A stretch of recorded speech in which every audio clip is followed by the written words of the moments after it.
Aloha! We're here on Maui and we're at the Maui Nui Botanical Gardens. I'm here sitting with Kylie Kosaka Hi. and she's gonna fill us in on what exactly the Maui Nui Botanical Gardens is and what they do. Hi. So the Maui Nui Botanical Gardens is a nonprofit organization in Kahului, Maui. We focus on conservation and education of native Hawaiian plants.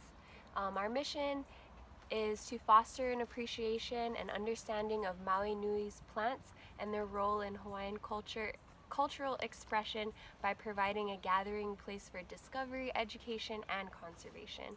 So we do all three of those things here. That's awesome. And they also have volunteer programs on Saturdays from 9 to 12, Wednesdays 8:30 to 10:30. Yes.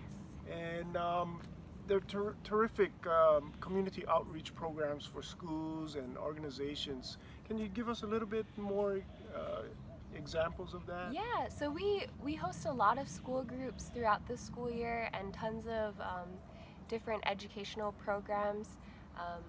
We're a great site for field trips. We love working with kids, and we do guided tours for school groups, so they definitely walk away learning something and hopefully getting their hands a little bit dirty in the process.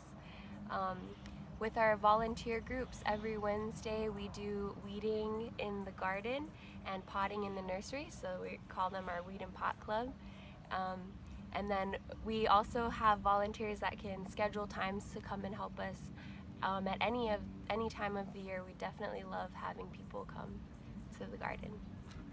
How big is the gardens? How much acres is? It's about 6 acres, and we have a pretty small staff. There's about 5 of us full-time, so we definitely appreciate any help that we can get of volunteers who like to get their hands dirty and work with us. We just finished a 9 to 12 session, and it was great to be outdoors and seeing all the people that volunteer, and you know, they definitely can use more help though. There's 6 acres of beautiful grounds, but of course, you know, when plants grow and trees have needs, and there's a lot of opportunity to help out over here. But right now we're gonna do like a little demonstration of what exactly you can do with native plants. So we're gonna ask our friend over here, Tamara. I'm sorry, I just met her this morning, so there's a lot of great people I met this morning. So Tamara, can you show us a little bit of what examples of what you can do with plants? Or Anapanapa. Anapanapa. Columbrina asiatica. Asiatica? Asiatica, yep. Asiatica. This is one of our native plants that's indigenous, that is a soap plant. And what we love to do with the kids, because every part of this plant has saponins in it, is we will get a big handful of leaves and crush it, and then get a little water on it, and then we have to rub it vigorously between our hands to make soap suds.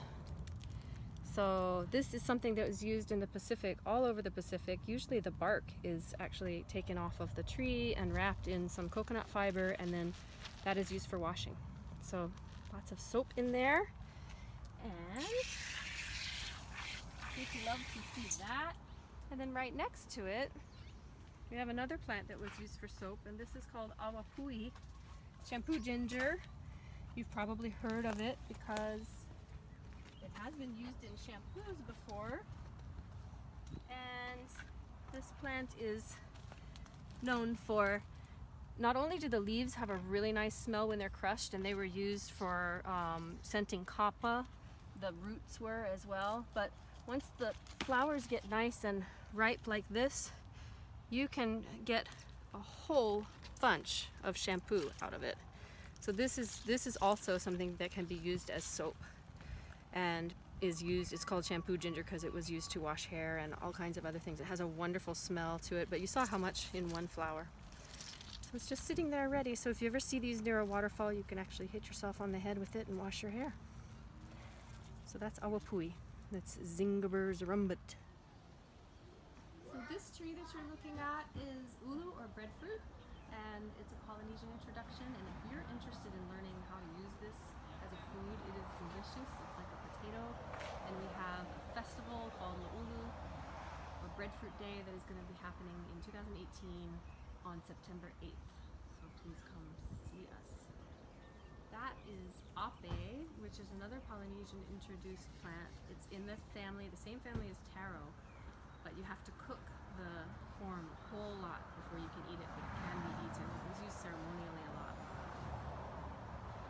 And this strange plant is one that's very easy to grow. It's called pia. And pia is part of the word haupia. So if you've ever eaten haupia, the coconut pudding that's always served at the end of a luau, that's a traditional Hawaiian food.